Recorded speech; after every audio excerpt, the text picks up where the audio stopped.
Welcome to our channel, How Not to Start a Fashion Brand. Today, we are joined by Brendan, who is an industry consultant, and he will be taking us through the 12-month fashion cycle. Brendan, when you are busy planning a new collection, what would you say is the real starting point? Does it maybe begin with trend forecasting, or do you normally jump straight into sketching?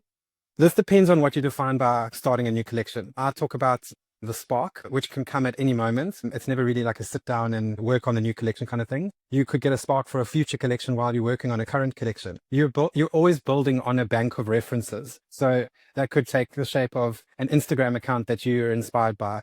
It could be a Tumblr page that you refer to, or an artist's Behance profile, or a playlist.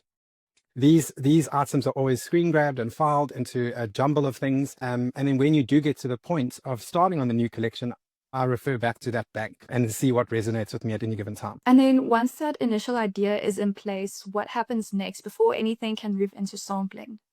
So I'd say there's three pieces of data that you need to be looking at. One is your sales data, and I obviously acknowledge that some people might not always have this in place, but then you have your competitor analysis based off what your competitors are doing in the marketplace. And then your third is trend research. Looking at these three pieces of information, you start building your assortment, and you start with your core. So this is looking at past season's performance and what styles you're carrying over to the new season. Are you carrying them over as is, or are you evolving them slightly? And now once you've got that in place, you start to see where the gaps are and what those gaps need to be filled with based off trend analysis or competitor research. Now, let's say sampling is wrapped and the final fits are approved and you are placing the bulk order. What happens next, especially around the launch and the campaign of the collection? So this becomes a coordination exercise.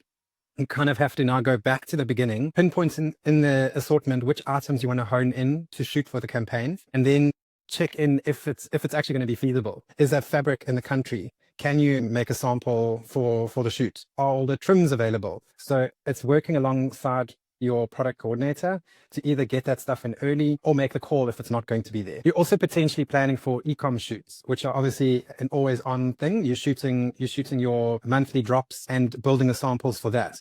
That's something that needs to be planned on a monthly basis. And because you can shoot that quite closer to the time, it generally doesn't involve a location shoot. You can be shooting quite close to when the launch date is planned. But it's also important to remember that things always go wrong in these processes and you have to be flexible. What would the end of season review typically involve?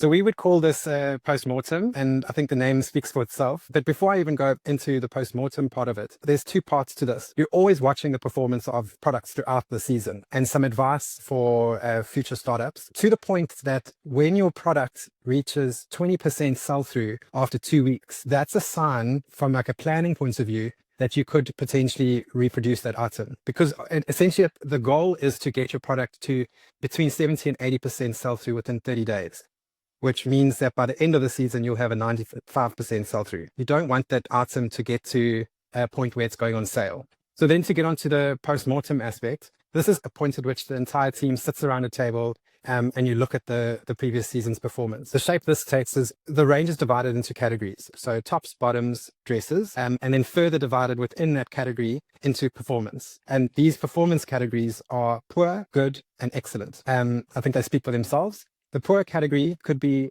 50% and lower sell through for the entire season. Good is 50% to 69%. And an excellence is above that. You can tweak these, and these are just guides. You then tackle each subcategory, looking at what seems familiar, what seems similar, sort of design aspects that are standing out. For instance, maybe you see some commonality in length, commonality in sleeve styling, neckline styling, fit or cut. And depending on which subcategory you're working with, these are either things that you want to take through to the next collection or you want to learn from because there might be mistakes that were made. Thank you so much for watching, and please don't forget to like and subscribe. And if you have any questions, feel free to leave it in the comments below.